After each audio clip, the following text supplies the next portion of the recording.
प्यार की शुरुआत कब, कैसे और कहां से शुरू हो जाए किसी को नहीं पता होता है। प्यार कभी किसी का समय देखकर नहीं होता, अचानक हो जाता है। और कब हम प्यार में जकड़ जाते हैं हमें पता भी नहीं चलता है। हम देखते देखते कब दिल में बसा लेते हैं वो किसी को मालूम नहीं होता है। ऐसा ही कुछ मेरे साथ हुआ था।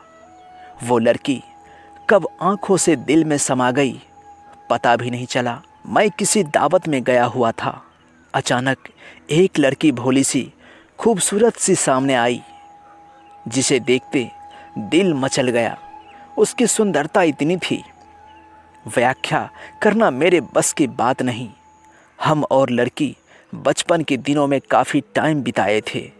उसे शायद बचपन से चाहते थे और वो भी चाहती थी। जब मुझे देखी तो उससे रहा नहीं गया। उसने नॉर्मली जैसे तैसे करके बात की, फिर चली गई। अब हमारा जीना मुश्किल सा हो गया था। दिन रात उसी के यादों में खोए रहते थे। उसकी बड़ी बड़ी दो आंखें और गुलाबी होंठ मेरे दिल का चैन सुकून छीन लिए थे। अब करता तो क्या करता। उसके घर की दूरी मेरे घर से मेरे लिए काफ़ी दूर था, जो 15 किलोमीटर था। उस समय मैं भी स्टूडेंट था, यानी ऐसे स्टेज में था जिस स्टेज में लड़कों और लड़कियों के अंदर प्यार की चाहत सबसे ज़्यादा होती है। अब कहते हैं ना, अगर रिश्ते में दम हो तो दूरियां मायने नहीं रखती है। मैं सिर्फ उसे पाने के लिए उसके घर के बगल में रुक गया। जैसे तैसे करके प्रपोज किया और उसने भी बड़े आसानी से एक्सेप्ट कर लिया, मानो उसके लिए कोई नया नहीं था, जैसे मैं बहुत पहले ही प्रपोज कर चुका था। अब यही से मेरी और उस लड़की की सैड लव स्टोरी शुरू हुई। सभी के लव लाइफ में, लव स्टोरी में एक सुनहरा पल ज़रूर होता है जिसे भूल पाना मुश्किल हो जाता है। वैसे ही मेरी लव स्टोरी में उससे फर्स्ट मुलाकात हुई। पहले ही मुलाकात में उसने जो सवाल किए थे आज भी मेरे दिल में गुजरता है। लड़की ने कहा, आप मुझे जिस्म से प्यार करते हो तो बता दो, मैं आपकी इच्छा पूरी कर दूंगी, क्योंकि मैं आपको दुनिया की सबसे ज़्यादा प्यार करने वाली लड़की हूँ। मैं आपको टूटकर 10 साल से चाही हूँ। अब इतनी ईमानदारी बात सुनकर कोई भी लड़का अपना दिल दे बैठता। वैसे ही मेरे साथ हुआ। मैं उसे अपनी पत्नी की तरह मानने लगा। अब 10 दिन लगातार मुलाकात हुई, जो कि मेरे लाइफ का सबसे खूबसूरत पल था। उतने ही दिन में लड़की इतना प्यार करने लगा था, मैं बयां नहीं कर सकता हूँ। हर रोज़ अपना एक लव गिफ्ट तैयार रखता और उसे देता था। अब इसे अपनी लव स्टोरी का अंत कहें या फिर कुछ और, आप ही बताइएगा। वो आखिरी रात की अधूरी मुलाकात काफ़ी कष्टमय था। उसे सुबह उठकर मौसी के यहाँ से दिल्ली जाना था। हर रात में मिलने की प्लानिंग किए, जैसे कि सबके लव स्टोरी में होता है। लेकिन गांव का माहौल था। कुछ पल के लिए मिले तो, लेकिन अचानक एक दूसरे को छोड़कर जाना पड़ा। लड़की का दिल्ली के लिए सुबह का ट्रेन था और वो उठी निकल गई। मैं जब सोकर उठा तो पता चला उसे गए आधे घंटे हो गए। मैं जिस हालत में था वैसे ही स्टेशन पर चल दिया। जब पहुंचा तो पता किया तो ट्रेन जा चुकी थी।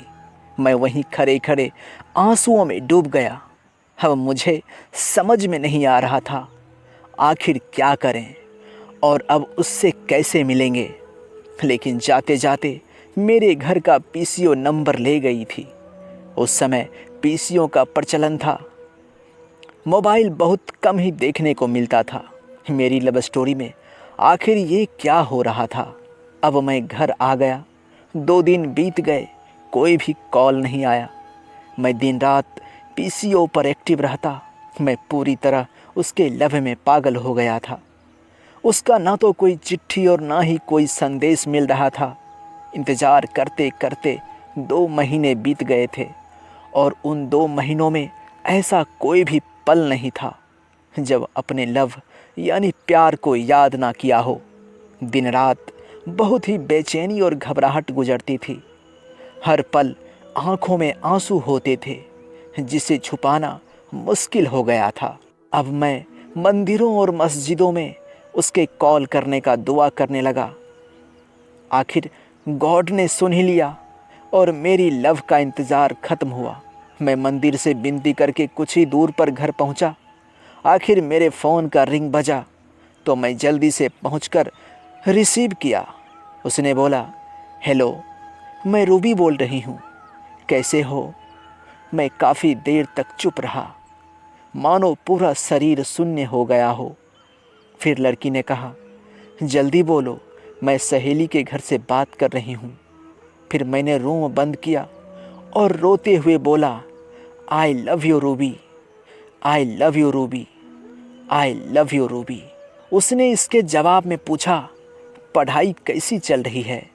मैं बोला, ठीक चल रही है। फिर उसने कहा, एक सच बताना था, मैं जानती हूँ आप बहुत तकलीफ़ में हो। लड़की ने रिप्लाई दिया, सॉरी, मैं आपसे प्यार नहीं की थी, वो बस एक मजाक था, प्लीज़ इंतज़ार मत करना, खुश रहो और अपना ध्यान रखना। इतना सुनकर मुझे विश्वास नहीं हो रहा था, वो मेरी रूबी बोल रही है। दोस्तों, कैसी लगी ये कहानी? आशा करता हूँ ये कहानी ज़रूर पसंद आया होगा। तो प्लीज़ वीडियो को लाइक ज़रूर कीजिएगा और चैनल पर नए हैं तो चैनल को सब्सक्राइब ज़रूर कर लीजिएगा।